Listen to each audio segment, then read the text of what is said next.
আজ কেন মন উদাসী হয়ে দূর অজানায় চায় হারাতে। এই গানের সাথে ছোট্ট একটা রিলস ভিডিও করে সিলেটের ফেবুগঞ্জের প্রাইমারি স্কুলের একজন শিক্ষিকা, নাম তার বিউটি পাল, তিনি সাইবার বুলিং এর শিকার হচ্ছেন। একটি গোষ্ঠী তাকে বিভিন্নভাবে জঘন্য ভাষায়, অশ্লীল অশ্রাব্য ভাষায় গালিগালাজ করছে, অপমানিত করছে, লাঞ্ছিত করছে, কটাক্ষ করছে। পরবর্তীতে দেখলাম যে এই শিক্ষক সমাজের মধ্য থেকে প্রাইমারি স্কুলের অনেক শিক্ষক শিক্ষিকা এর প্রতিবাদ জানাচ্ছে, অভিনব পদ্ধতিতে প্রতিবাদ জানাচ্ছে, এবং এই শিক্ষিকা বিউটি পালের পক্ষে অবস্থান নিয়েছে। তো এই শিক্ষক শিক্ষিকাদের যে অভিনব পদ্ধতির প্রতিবাদ, এটি আমার ভালো লেগেছে। তারাও ওই সেম গানের রিলস ভিডিও বানিয়ে একের পর এক সোশ্যাল মিডিয়ায় আপলোড দিয়ে যাচ্ছে। তো এই নিয়ে বিভিন্ন ধরনের আলোচনা তৈরি হয়েছে বিভিন্ন অ্যাঙ্গেল থেকে। একটা পক্ষ থেকে এই ধরনের দাবি তোলা হচ্ছে যে এই প্রযুক্তির যুগে এসে, সোশ্যাল মিডিয়ার যুগে এসে শিক্ষকরা তাদের দায়িত্বের জায়গা থেকে, মর্যাদার জায়গা থেকে, নৈতিকতার জায়গা থেকে পিছু হটছে কিনা, সরে যাচ্ছে কিনা, বা তাদের বিচ্যুতি ঘটছে কিনা। আবার আরেকটি মহল বলছে যে না, কোনো বিচ্যুতি ঘটেনি, বরং এই সময়ের সাথে তাল মিলিয়ে চলতে গিয়ে, তথ্য প্রযুক্তির সাথে তাল মিলিয়ে চলতে গিয়ে, সোশ্যাল মিডিয়ার যুগে এসে চলতে গিয়ে বরং শিক্ষকরা আরো আপডেট হয়েছে, আধুনিক হয়েছে। দর্শক শ্রোতা, আজকে এই বিষয় নিয়েই সংক্ষেপে কিছু কথা বলবো। তো চলুন ডিরেক্ট হিট দ্য পয়েন্টে। শুরুতে আসি ঘটনা প্রসঙ্গে।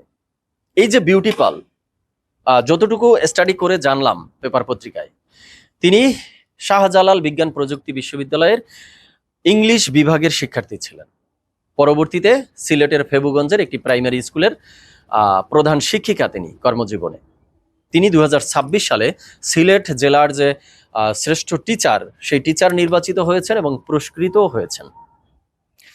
তার সোশ্যাল মিডিয়ার অ্যাকাউন্ট, ফেসবুক অ্যাকাউন্ট থেকে মোট 8টি ভিডিও ক্লিপস পাওয়া গেছে। একটি ভিডিওতেই দেখা গেছে তিনি গানের সাথে হাঁটছেন, মুভমেন্ট করছেন, এই রিলস ভিডিও। বাকি 7টি ভিডিওতে দেখা গেছে তিনি বিভিন্নভাবে অভিনব কায়দায়, ছন্দে ছন্দে, তালে তালে, নৃত্যের সাথে সাথে এই প্রাইমারি স্কুলের কোমলমতি শিক্ষার্থীদেরকে ম্যাথস শিখাচ্ছেন, ইংলিশ শিখাচ্ছেন। তো এর দ্বারা এতটুকু প্রমাণিত যে এই বিউটি পালের ভিতরে ছোট ছোট বাচ্চাদেরকে অভিনব পদ্ধতিতে, কালচারাল পদ্ধতিতে, যে একটা শিখন পদ্ধতি রয়েছে, সেই পদ্ধতিতে তিনি খুব পারদর্শী, খুব অভিজ্ঞ। তো তার এই যে ভিডিওটি, এই ভিডিওর রূপ কেমন ছিল সেটাতে একটু আসি। আমি ভিডিওটি একটু ঠান্ডা মাথায় ভেবে চিন্তে দেখলাম যে কি আছে এখানে। আমি দেখলাম যে তিনি শালীন ড্রেস পরা আছেন, শাড়ি পরা আছেন, শাড়ি পরে তিনি হেঁটে যাচ্ছেন, শাড়ির আঁচল উঠতেছে এবং পেছন দিক থেকে ভিডিও ধারণ করা হচ্ছে, আর সেখানে এই গানটি জুড়ে দেয়া হয়েছে, আজ কেন মন উদাসী হয়ে দূর অজানায় চায় হারাতে। তো এখানে আমি অশ্লীলতার কিছু দেখিনি, অশালীন কিছুই দেখিনি। এই বিউটি পাল শিক্ষিকার পোশাকও যেমন মার্জিত, রুচিসম্মত আমার কাছে মনে হয়েছে, এই গানের কথাটাও কিন্তু অসাধারণ। এই গানের কথার ভিতরেও কিন্তু কোনো অশ্লীলতা বা অশালীন কিছু নেই। কিন্তু একটা পক্ষ, একটা গোষ্ঠী এখানে অশালীনতার অনেক কিছু পেয়ে গেছে। তারা বলছে এই ধরনের একজন শিক্ষিকা কিভাবে প্রধান শিক্ষিকা হয়, তিনি কিভাবে শ্রেষ্ঠ টিচার নির্বাচিত হয়, কিসের মাধ্যমে, কিসের বিনিময়ে তিনি শ্রেষ্ঠ টিচার নির্বাচিত হয়েছেন, বা এর দ্বারা জাতি কি শিখবে, এর দ্বারা শিক্ষার্থীরা কি শিখবে, এই ধরনের কথা বলছেন। মানে তাদের কথাবার্তা, তাদের কমেন্টগুলো এই গোষ্ঠীটার একটু পরখ করে দেখলে মনে হচ্ছে কি যে এরা সিডিউস হচ্ছে। এই ম্যাডাম যে হেঁটে যাচ্ছেন, সেই হাঁটার অঙ্গিভঙ্গি দেখে মনে হয় এরা সিডিউস হচ্ছে। তো এই গোষ্ঠীটার কাজই তো সিডিউস হওয়া। এদের কাছে, এদের সামনে দিয়ে কোনো নারী যদি বোরখা পরেও যায়, বোরখা একটা না, যদি 7টাও পরে যায়, এদের যে দৃষ্টিভঙ্গি, ওই 7 বোরখার ভিতর থেকে ওরা ওই নারীর শরীরের আবব এক্সরে করে ফেলবে। ডিরেক্ট এক্সরে করে তারা কল্পনার জগতে ভাবতে থাকবে যে ওই শরীরের ভিতরে কোথায় কি আছে। হ্যাঁ, এতটা জঘন্য চিন্তা ভাবনা এদের।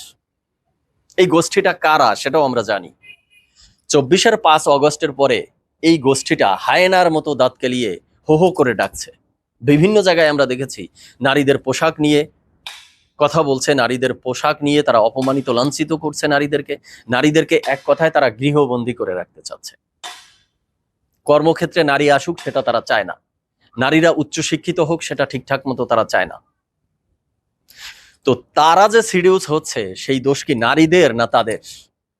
মস্তিষ্ক তাদের নষ্ট হয়েছে, তাদের মানসিক সমস্যা রয়েছে, চিকিৎসা নেওয়া দরকার। সমস্যা তো নারীদের না। কারণ নারীদের যদি সমস্যা হতো তাহলে ছোট ছোট শিশুরা ধর্ষিত বা অ্যাবিউজড হতো না, বিশেষ করে বলাৎকারের ঘটনাগুলো আসতো না।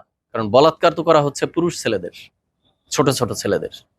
তো তাদেরকেও কি ঘরের মধ্যে আবদ্ধ করে রাখতে হবে এই গোষ্ঠীটার ভয়ের কারণে? বলুন আপনারাই একবার। তো এরা কি বলছে, এরা কাদেরকে সাইবার বুলিং করছে, কাদেরকে অপমানিত লাঞ্ছিত মূলক কটাক্ষ, এদের যে ভাষা এরা তো এভাবেই ব্যবহার করবে।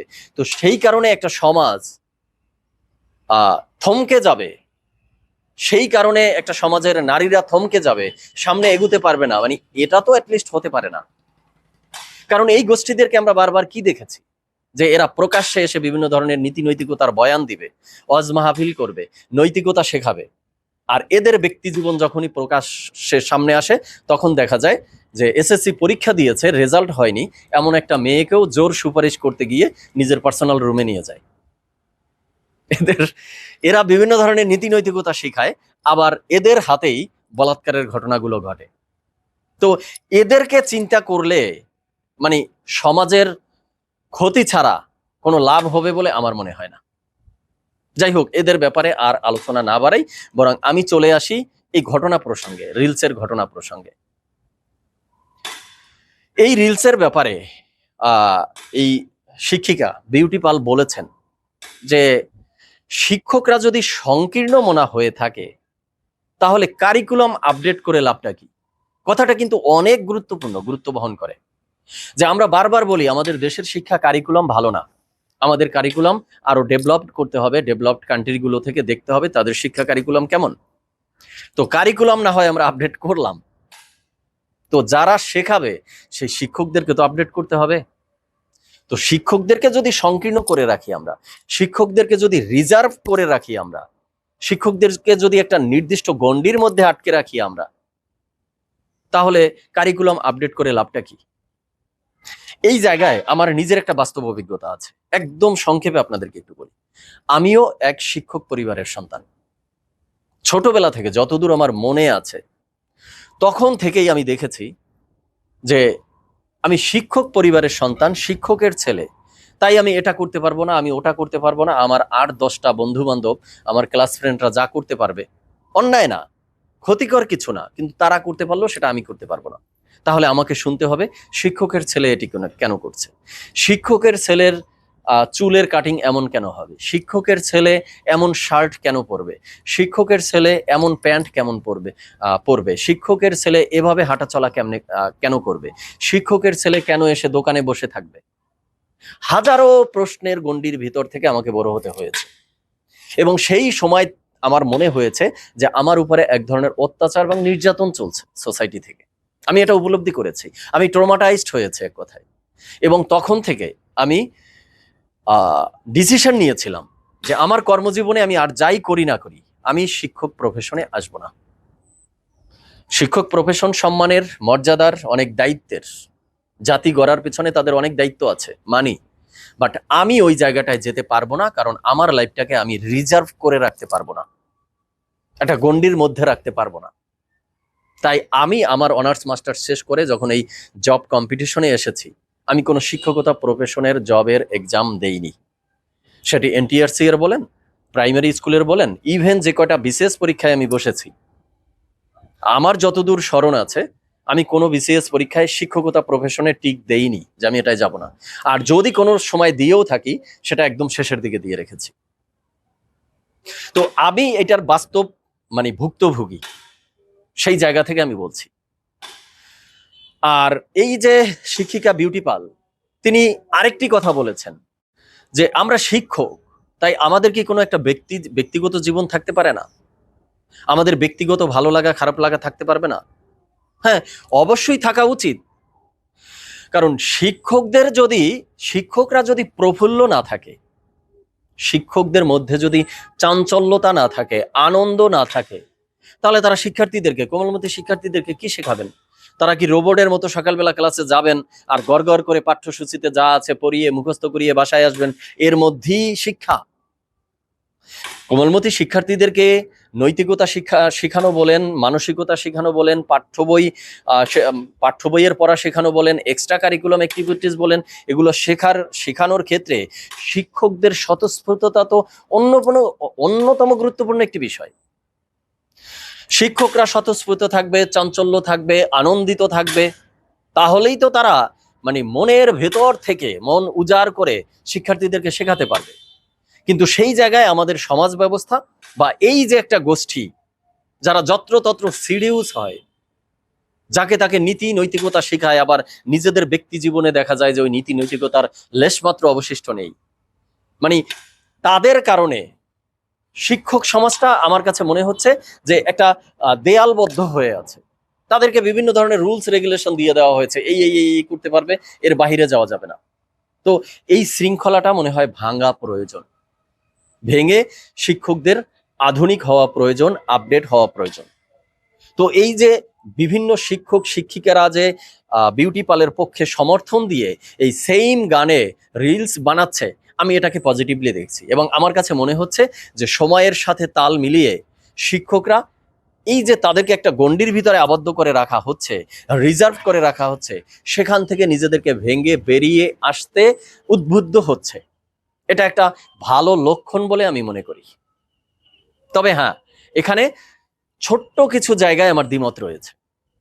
এই যে শিক্ষিকা বিউটি পাল বলেছেন যে ব্যক্তিগত লাইফ, রাইট, ব্যক্তিগত লাইফ, তবে ব্যক্তিগত লাইভের গান বাজনা, ব্যক্তিগত লাইভের রিলস, এগুলো অবশ্যই ব্যক্তিগত প্লেজে হওয়া উচিত, অন্তত শিক্ষা প্রতিষ্ঠানে না।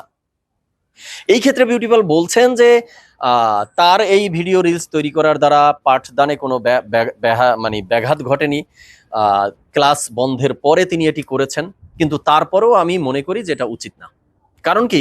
কারণ আজ কাল পরশু এভাবে যদি শিক্ষকরাই শিক্ষা অঙ্গনে তাদের ব্যক্তিগত কর্মকাণ্ড করা শুরু করে, সেটা গান হোক, নাচ হোক, কবিতা আবৃত্তি হোক বা যাই হোক না কেন, তাহলে দেখা যাবে কি এইটা আস্তে আস্তে শিক্ষার্থীদের মধ্যেও ছড়িয়ে পড়বে। তাতে এই যে স্কুল, কলেজ, মাদ্রাসা, বিশ্ববিদ্যালয়ের পরিবেশ বিঘ্নিত হতে পারে, নষ্ট হতে পারে, এই বিষয়টা মাথায় রাখা প্রয়োজন। তো কনক্লুশনে এসে আমি এটাই বলবো, সেটা হলো সর্বোপরি আমি এই শিক্ষিকা বিউটি পাল এবং তার পক্ষে সমর্থন জানিয়ে যারা এই গানের সাথে সাথে রিলস বানিয়ে প্রতিবাদ জানিয়েছে, আমি সকলের পক্ষে এবং সকলকে সাধুবাদ জানাই। দর্শক শ্রোতা, আপনারা আপনাদের মতামত জানাবেন। সবাই ভালো থাকবেন, সুস্থ থাকবেন। ধন্যবাদ সবাইকে।